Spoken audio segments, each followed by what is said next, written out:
Boa tarde a todos. Bom dia a Bota a todos. tela cheia. Vamos apresentar o MyData Import, um sistema de análise de dados de trabalhos acadêmicos. Estamos no nono salão de pesquisa e ensino, meu nome é Gonçalves, e eu sou bolsista de iniciação científico-tecnológica.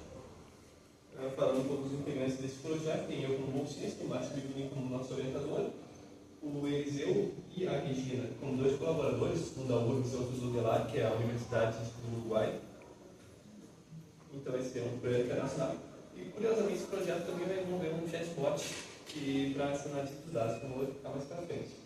Mas focando primeiro no objetivo, é capacitar o professor a utilizar ferramentas de analítica de dados para permitir uma compreensão mais profunda dos processos aprendizados dos alunos, de uma gestão mais eficiente das atividades educacionais, viabilizar o uso das ferramentas de analítica para aprendizagem, para proporcionar um entendimento prático de sua utilização e avaliar sua eficácia. Ou seja, a ideia é juntar todas as possibilidades que a gente pode ter a partir de análise de dados, métricas e IA, para que isso sirva de ferramenta para o professor conseguir fazer uma análise mais profunda dos trabalhos dos vários alunos. Originalmente foi pensado para a Universidade da UDELAR, e lá, diferente da universidade aqui, os professores eles têm turmas com 200 alunos.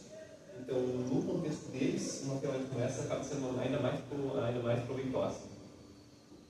Só um pouco de referencial teórico, a gente está trabalhando com os seguintes conceitos.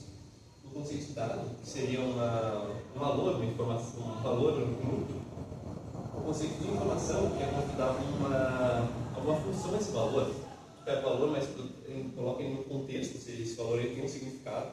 Por exemplo, o valor do zero seria um valor, aí nota zero é uma informação.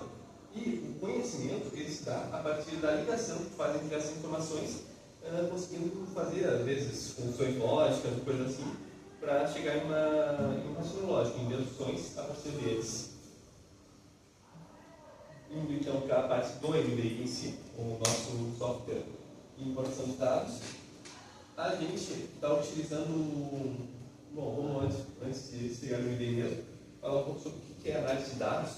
E a gente está usando esse conceito aqui, que ele vai ter um data source, que seria a origem das informações, um ETL, que é um sistema que processa as informações e às vezes enriquece elas, adicionando informações, enfim, faz esse mapeamento para enviar um data warehouse.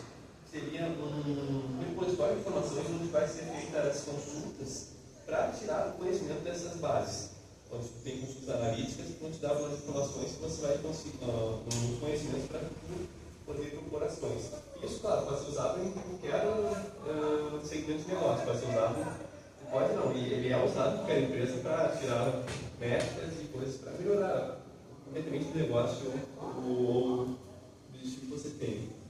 No caso do MDI, então, a nossa fonte de dados é principalmente o Google, mas a gente também integrou o CSV, ou seja, hoje a gente pode fazer importação manual de dados, fazer o CSV, e a gente também tem o objetivo de integrar com o Classroom.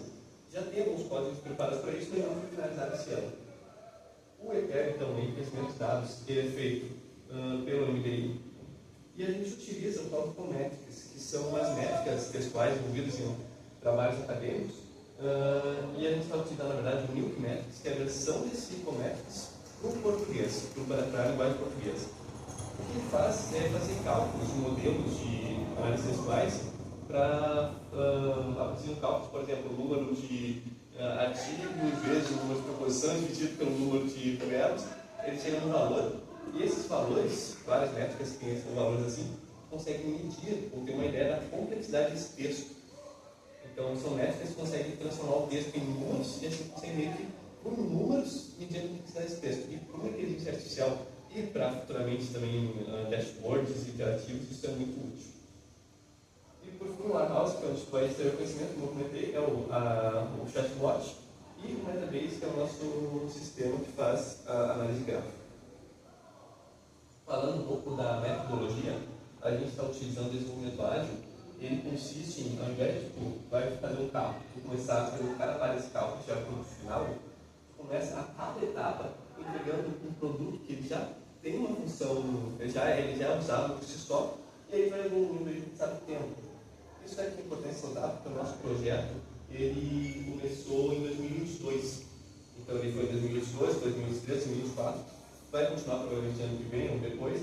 Então, cada etapa desse projeto ele tem uma visão de o que a gente quer evoluir para tornar essa ferramenta melhor, para ser mais utilizável, dependendo do contexto para si. Isso também permite a gente fazer várias, às vezes até umas modificações de requisitos. Falando então que foi feita de evolução nesse ano específico, foi a importação do CSV. A importação via Moodle, a gente fez toda uma remodelagem dela para que ela fosse feita de um modo mais genérico, para facilitar novas importações. Ou seja, agora a gente tem uma estrutura template, a gente pode fazer depois plugin ou ainda outro serviço em cima desse template com mais velocidade. Uma refatoração do código, porque como eu mostrei aqui, tem muitas coisas de códigos anteriores que foram feitas por outras pessoas, em outros contextos, em outros objetivos.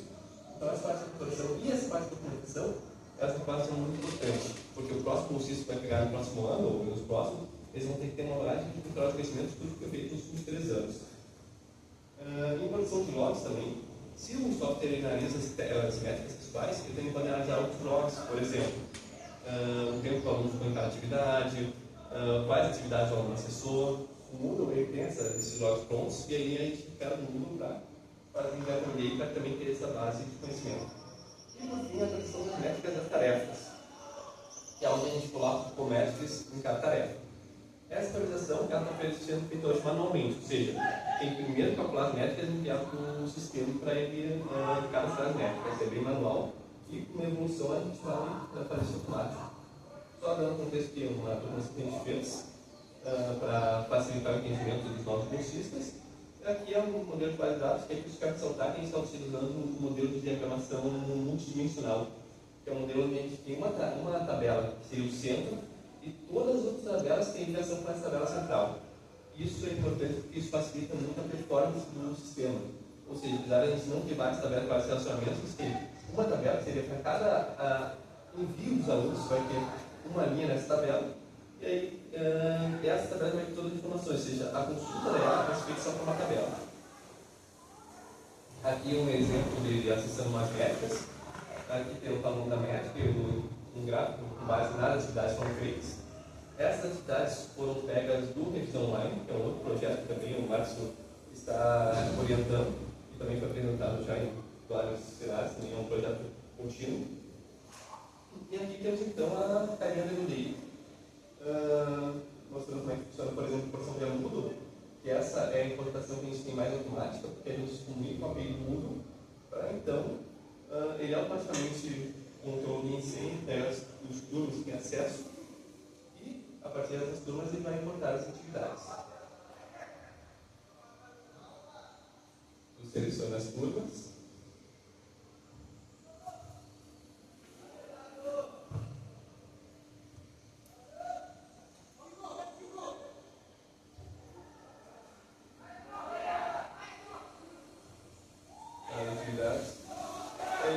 Base de dados para posteriormente já utilizar essas informações. Falando um pouquinho dos desafios que a gente enfrentou, os aprendizados, a integração com o mundo foi um grande aprendizado. A estratégia para viabilizar o comprometimento do código também foi um desafio que a gente teve.